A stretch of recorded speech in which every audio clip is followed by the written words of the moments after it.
bà anh ấy trong screenshot này nấu nè screenshot mình nấu lột chẳng ô mình đầu screenshot hay cho một đợn dân vậy này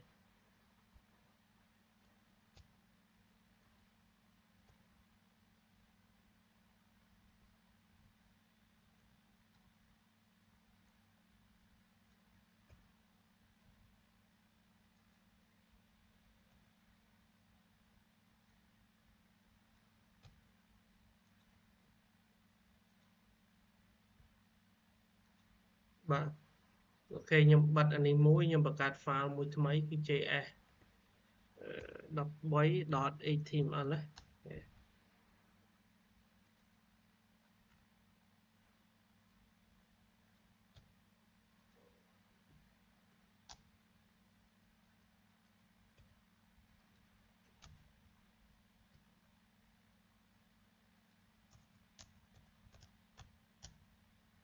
đó chẳng mũi tiết thì dương riêng làm pi inheritance bài cho inheritance thì đấy bà thủ thủ viết inheritance cứ cái hạt thà cả cồn mỏ đỏ bà từ tua mỏ đỏ bị class mê mà class mê mà class cồn màyឧបមាថាយើងមាន class មួយឈ្មោះគេ constant ឈ្មោះថា peopleអូខេ people អញ្ចឹងសំទោស class ណា class សំទោស class មួយឈ្មោះ people បាទអញ្ចឹងនៅក្នុង class people ហ្នឹងក៏តែងតែមានអីយើងបង្កើត constructor មួយទៅបាទ constructor ក៏តែងតែមានអីគេបាទមាន name ណាមាន age មានអាយុក៏អាចមាន page ណា gender ណាគេគាត់អាចមានបើលេខទូរស័ព្ទយើងមិនបាច់បញ្ចូលទេតែប៉ុណ្្នឹងចាស់ណាតែប៉ុណ្្នឹងចាស់អូខេបាទមនុស្សក៏តែងតែមានដែរប៉ុណ្្នឹងអូខេអញ្ចឹងយើងទៅសេ this name ស្មើ name this dot age ស្មើ age this dot gender ស្មើ gender មនុស្សតែងតែមានដែរប៉ុណ្្នឹងក៏ប៉ុន្តែក្នុងមនុស្សបែងចែកអាចជា class គាត់ class អីគេ class student មនុស្សជាសិស្សក៏ជាមនុស្សណាបាទទៀតសិស្សមនុស្សតែគាត់ជាគេបុគ្គលិក employee តើនេះហ្នឹងគាត់ក៏ជាមនុស្សគឺជាបណ្ដុំមនុស្សតែសួរមនុស្សហ្នឹងគាត់មានឈ្មោះគាត់មានអាយុគាត់មានភេទតាសិស្សក៏អញ្ចឹង employee ក៏អញ្ចឹងខ្ញុំមិនចាំបាច់ទៅប្រកាសអាជ្ញាទាំង3ហ្នឹងនៅក្នុង student ផងនៅក្នុង employee ផងទេតើនេះយល់និយាយមិនចាំបាច់ប្រកាសអាជ្ញាហ្នឹងនៅក្នុង student ផង employee ផងទេខ្ញុំមាននៅក្នុង people មួយហើយខ្ញុំហៅ people ហ្នឹងទៅប្រើក្នុង student ផងនៅក្នុងអីគេ employee ផងតើបាទអូខេបាទហើយវាមានប្រភេទមួយទៀត employee address ឬក៏អីចឹងទៅណាអូខេបាទវាមានរឿងច្រើននៅក្នុងដែលយើងនិយាយអំពី people ហ្នឹងមួយបាទអញ្ចឹងខ្ញុំត្រូវការទទួលមរតកទទួល student ទទួលមរតកពី people ព្រោះ student ក៏ជាមនុស្សដែរទទួលមរតកពី people ដើម្បីស្នងបានអីគេ name បាទ age ហើយនិង gender ចុះអ្វីដែល student មានណាខុសពី people អ្វី people ខ្លះអត់មានតន័យនឹងទេតែ student មានតន័យរបស់ people ហើយនឹងមានបន្ថែម student តែងតែមានអីគេបន្ទុកមែនទេបន្ទុក grade ថ្នាក់ណាណាបាទ 7A 7B អញ្ចឹងទៅណាបាទ12 H 12 H អីហ្នឹងអូខេបាទខ្ញុំនិយាយថាមួយគឺស្គាល់បន្ទុកដល់ណាបាទសិស្សមានបន្ទុកចុះ employee មាន salary តើណាបាទហ្នឹងយល់បានអូខេអញ្ចឹងខ្ញុំមាន class ហ្នឹងដើម្បីខ្ញុំ inheritance បាននៅក្នុង class student ឬក៏ employee ដើម្បីទទួលបានមរតកពី people គឺគេប្រើ keyword extend បាទ extend នេះគេទោះសរសេរនៅណាមិញនេះណាបាទ cursor នៅលើនោះ extend នេះគេ extend keyword extend ហើយឈ្មោះខ្លះឈ្មោះ parent ខ្លះហ៎បាទច្រឡំឈ្មោះខ្លះឈ្មោះ parent ខ្លះ extend ចេះ extend ហ្នឹងហើយយើងបង្កើតនៅគេបាទបង្កើតនៅនេះមួយទៅបាទ contractor មួយមក contractor constructor ណា contractor យើងមាន name មាន age ណាមាន gender ហើយគេប្រើគេ super បាទ super គឺសំដៅទៅលើ parent ខ្លះ super ទៅលើ name age និង gender បន្ទាប់មករបស់យើងមានអីគេខ្ញុំនឹងមានអីគេមួយទៀតបាទគឺអឺ score ចុះបាទនិយាយទៅបន្ទុកមួយមុខទៅបានទេកុំឲ្យបាក់តោះណាអូខេចឹងយើងគណយក this.score ស្មើនឹងប៉ុណ្ណេះតែអូខេបាទអញ្ចឹងខ្ញុំមាន function មួយ show info student អញ្ចឹងចាអញ្ចឹងនេះ show info student ហ្នឹងហើយទៅនេះបាទ show info student អូខេខ្ញុំនេះយកតែម្ដងទៅ tab យកតែម្ដងណាអានេះខ្ញុំប្រើអីគេយកពណ៌អី green មានទេ orange red អីបាទអូខេនេះគាត់មានបាទ name ឈ្មោះអីអាយុអីភេទអីស្គាល់ប៉ុន្មានតោះនេះអញ្ចឹងយើងមកមើលយើងចង់បាន output យើងគ្រាន់តែបង្កើត object បាទខ្ញុំបង្កើត object មួយនៅនេះបាទ create object of អីគេ from class from student class អូខេនេះ from student class ជាមដាក់ constant stu អញ្ចឹងទៅ stu បាទឈ្មោះ stu អញ្ចឹងមក new student បាទ Penny អាយុប៉ុណ្ណេះ male នេះដឹង male ទៀតទេបាទ100បន្ទុក100អញ្ចឹងពេល show info student យើងមើលនេះ profile ផ្សេងណាសុំតសង្ស័យ error កន្លែងខ្លះនោះដែរ P1 is not នេះសុំទោសបាទ stu លុប stu ហើយហ្នឹងនេះចេញមកនេះ Penny បាទ19 male បាទអាយុអាយុសុំទោសអាយុ100បន្ទុក100អូខេបាទគឺនៅក្នុងខ្ញុំមានបានប្រកាសទេខ្ញុំមានបាន DSM មានប្រកាសទេខ្ញុំទទួលមកដកពីគេ people យកមកតោះណាអូខេមកដល់ឯនេះក៏អញ្ចឹងដែរបាទ employee ចឹងខ្ញុំគ្រាន់បង្កើត constructor មួយទៅបាទខ្ញុំមាន name age ហើយនិង salary name age gender salary ចឹង super បានមកពី class ហើយគេ class មេណា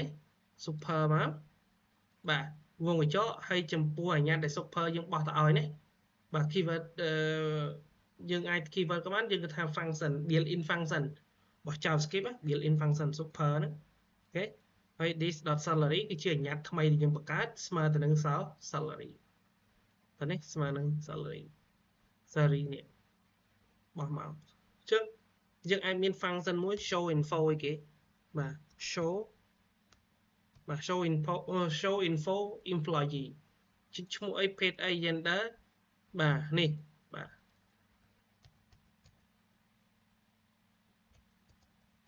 អូខេប្រាក់ខែប៉ុន្មានតោះណាប្រាក់ខែប៉ុន្មានដាក់សញ្ញាដុល្លារចុះអូខេបាទយល់ទេអញ្ចឹងខ្ញុំបាទ create object from employee class ចឹងខ្ញុំផ្ដល់មកសុកលីតឡើយនេះដូរឈ្មោះផ្សេងដាក់ឈ្មោះរិទ្ធបាទឈ្មោះរិទ្ធយុប៉ុន្មាន21 22មិនដឹងទេដាក់ដែរបាទប្រាក់ខែគាត់គឺ$1000ខ្ញុំដាក់ប៉ុណ្្នឹងទៅហើយខ្ញុំ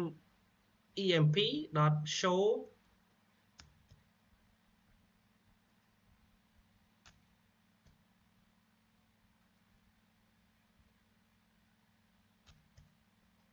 សេខុស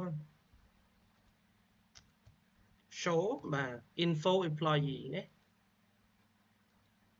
ជាប់ស្អីទៀតហើយលុបអត់អស់ទេលោកគ្រូព្រីដាក់ extend គ្រូ ហ៎ extend កន្លែងខ្លះ employee បាទ extend people មកហ្នឹងអត់ extend ដាក់ហង error បណ្ដោយនេះចេញមកនេះនេះមកដុំមកនេះមកដុំឃើញអត់បាទហ្នឹងបាទអញ្ចឹងទៅលើការ inheritance គឺគេធ្វើក្នុងគោលបំណងបែបហ្នឹងតើនេះបាទគឺធ្វើក្នុងគោលបំណងបែបហ្នឹងអូខេយ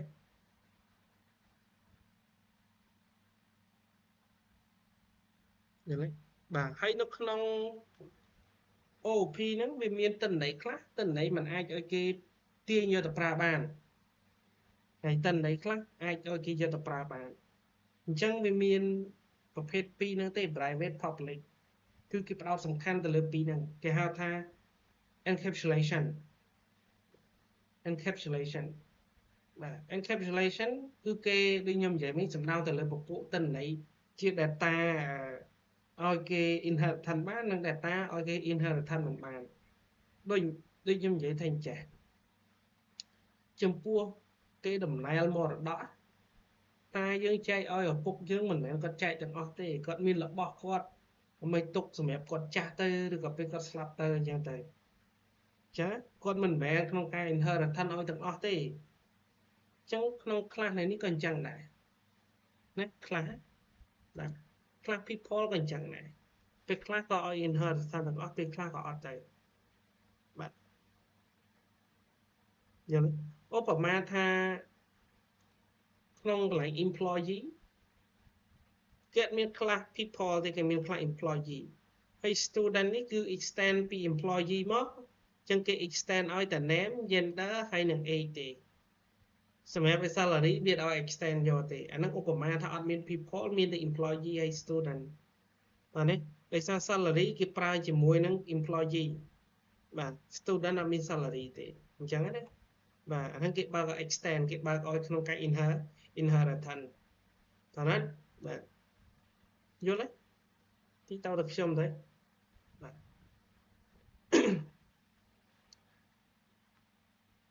អូខេ encapsulation តោះនេះខ្ញុំ screenshot អានេះមួយមើល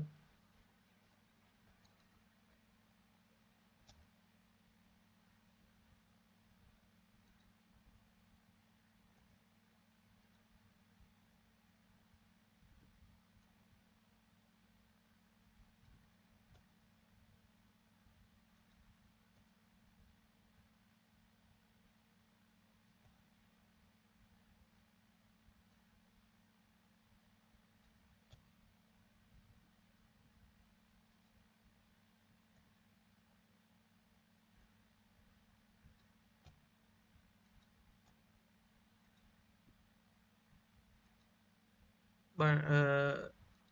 ចឹងយើងបង្កើត file មួយទៀតនិយាយអំពី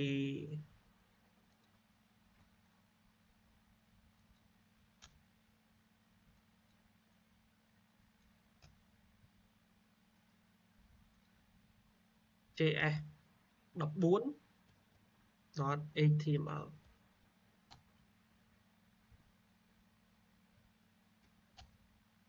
ជប់ខ្ញុំណាក់ធំវិញឡើយ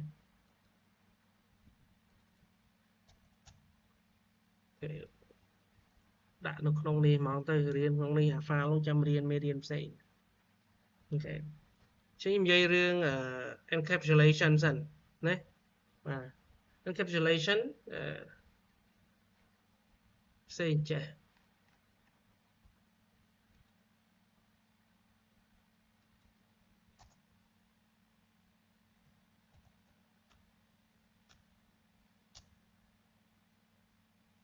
ផ្សេងព្រោះខ្ញុំចង់ដាក់នៅក្នុងហ្នឹងហ្មងពី encapsulation ដាក់នៅក្នុងហ្នឹងហ្មងណាបាទខ្ញុំចង់បន្ថែមចូលក្នុងហ្នឹងចឹង encapsulation របស់ខ្លះនៅក្នុង JavaScript គេសំដៅទៅលើពពួក data ជា private និង public ចឹងបើ public គេសរសេរធម្មតាចឹងបើ private គេតែងបង្កើតនៅក្រៅ contractor ហើយគេដាក់នៅ keyword អីគេនៅសុំទោស keyword ដាក់សញ្ញាត្រង់ជ្រុកប្រមុខ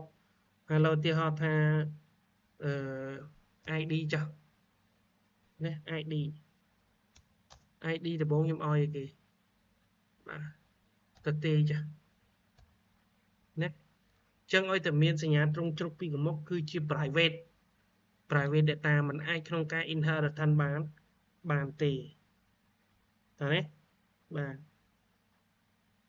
អូខេយល់ទេអញ្ចឹងក្នុង contractor យើងអាចបង្កើតចេះបង្កើតទៅក្នុង contractor ណាបាទប៉ុន្តែយើងអាចយកវាទៅហៅយកប្រើបានទេអូខេដូចកន្លែងនេះយើងអាច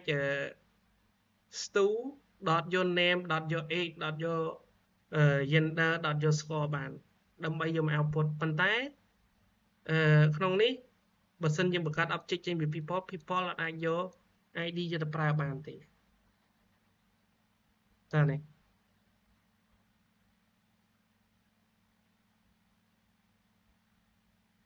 យល់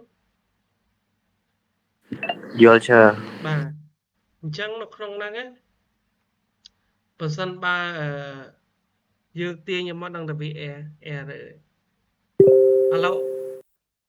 error មិនចាំមើលណាpeople class ខ្ញុំបង្កើត constant p បាទប៉ុណ្ណេះណាដាក់ឲ្យមើលសិនចេញនេះ green បាទប៉ុន្តែបើសិនខ្ញុំដាក់កន្លែងនេះខ្ញុំដូរទៅជា ID ខ្ញុំដាក់1 2 3ហើយខ្ញុំយក access វាយកមកដាក់បាទ copy មួយចុះហើយខ្ញុំយកវាមកហើយខ្ញុំដាក់ថាគេអានេះខ្ញុំដាក់ ID បាទអានេះ p ដតអីគេត្រង់ជ្រុក ID មែនទេបាទ dot ID អញ្ចឹងundefined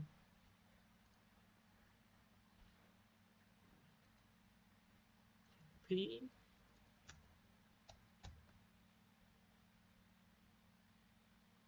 អត់មាន ID ផងវាអត់ឲ្យផងអត់ load មកបណ្ដោយ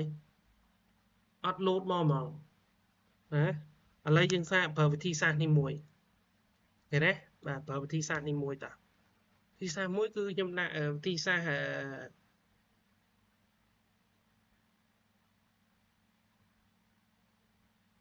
ប៉ុន្តែហ្នឹងវាត្រូវ dot បានតា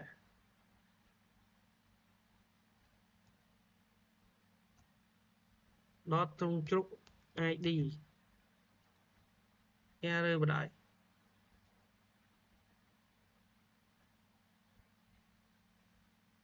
ជប់មើល error ដែលហ្នឹងវាអត់ផ្ដល់ message អីគេមែននេះចេញមកអត់បាទអានេះវា error នៅហ្នឹងឯងប៉ុន្តែក្នុងនេះវាឲ្យ message មកនេះ private field ត្រង់ជ្រុក ID must be declare ណាបាទមានន័យថាអាហ្នឹងវាស្ថិតក្នុង data ជា field វាគឺជា private ទេ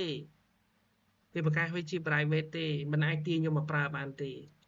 នេះប៉ុន្តែអាផ្សេងគេចេញធម្មតារបស់វាគេហៅវាយកមកចេញធម្មតានេះនៅក្នុងនេះមិញលុបអានេះចេញទៅគឺវាដើរហើយអានេះណាបាទអញ្ចឹងមានន័យថាបោះ private យើងអត់ទាញវាយកមកប្រើទេប៉ុន្តែធ្វើមិនដើម្បីហៅវាយកមកប្រើបានអញ្ចឹងគេមានពពុះ function បាទ function អូខេបាទ function ឥឡូវទីហោ function មួយខ្ញុំដាក់បង្កើត function មួយឈ្មោះថា get អីគេ get ID ខ្ញុំប្រើ function get ID អញ្ចឹងខ្ញុំ return this ដល់ត្រង់ជ្រុក ID មកអញ្ចឹងកន្លែងនេះខ្ញុំហៅ p គេ p.get អីគេ get ID វិញតើនេះ p.get ID វិញអញ្ចឹងពេលនោះវានឹងចេញមក ID ស្មើ1 2 3អីបាទ data ជា private គឺ data ហ្នឹងมันអាចហៅផ្ទាល់យកទៅប្រើផ្ទាល់ក្នុងក្រៅ class បានទេតើនេះប៉ុន្តែ data private ហ្នឹងអូខេគេអាចអីគេអាចយកវាទៅប្រើក្នុង class ក្នុង function ផ្សេងដែលមាននៅក្នុង class ដែលជា member របស់ class យើងឃើញ get ID គឺជា function របស់ class ជា member របស់ class អញ្ចឹងគេអាចហៅ ID យកប្រើបាន បោះយកមកបានអាហ្នឹងយកមកក្រៅបានប៉ុន្តែសួរថាពេល inheritance អានេះអាច inheritance ID បានទេបាទអត់បានទេឥឡូវយើងចង់ inheritance ឡមើល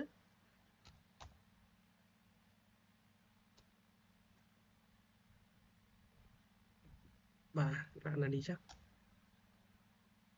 this dot id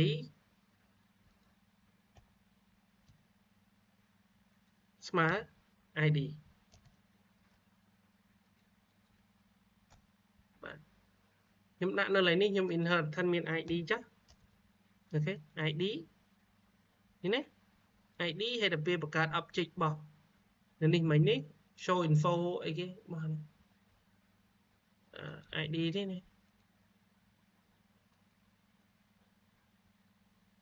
មាននេះមួយទៀតមានបោះនៅនេះមកមួយទៀត id ណាបាទអញ្ចឹងពេលដែល show info នេះកន្លែង my name នេះខ្ញុំដាក់បៀសបន្តិច id .this.get ទេបាទខ្ញុំប្រើ this. អីគេ .id ដែលមើលតើបានទេ id ទេណាគេ save មក undefined បណ្ដោយទៅជប់ហើយ error នេះវាចេញមកនេះ private field នេះឃើញទេបាទ line ទី30នេះ line ទី30ពេលថា id នេះគឺជា private ឃើញ inheritance អត់បានទេអញ្ចឹងមិនថា data ជា private មិនអាច inheritance បានទេអញ្ចឹងមិនថាមិនបាច់តែក្នុង code ទេក្នុងក្រៅអញ្ចឹងដែរបើថាមិនគាត់មិនចែកមកដកនឹងឲ្យយើងទេទុកសម្រាប់គាត់ចាស់តទៅមុខទៀតឲ្យគាត់ទៅដើមខ្ញុំទៅធ្វើអីនេះ error ឃើញ private យកអត់បានទេហេតើនេះក្នុងអញ្ចឹង OP វាមានរឿងច្រើននិយាយគ្នាបាទទូហ្នឹងណាទេចេញពីហ្នឹងយើងរៀនអំពី polymorphism បាទប៉ុន្តែចង់និយាយថាអំពី data ជាពពួក private អីមិញយល់ទេបើសិននៅទីយើងចង់ set តម្លៃឲ្យវា set តម្លៃឲ្យ ID យើងអាច set បានបាទ set បានពេលខ្ញុំមាន function មួយ set អីគេ set ID នេះ set ID បាទ parameter ID this.id ស្មើ ID អញ្ចឹងឡើយនេះកុំដាក់អីណា error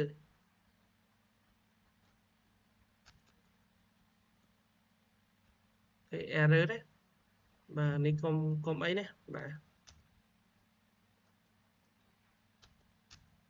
អូខេអញ្ចឹងឡើយនេះដើម្បីយើងចង់ set ID វានៅឡើយនេះបើ ID នេះ1 2 3តែឥឡូវខ្ញុំ set អានេះ168មុននឹង output អានេះខ្ញុំ set ឲ្យសិនខ្ញុំប្រើ p.setID ស្មើបាទ168ចាំមើលពេលវាចេញប្រកាសវាចេញឲ្យគេ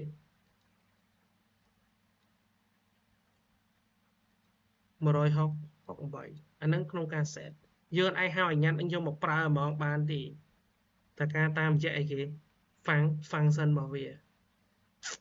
តោះនេះបាទ បាទ chờ toàn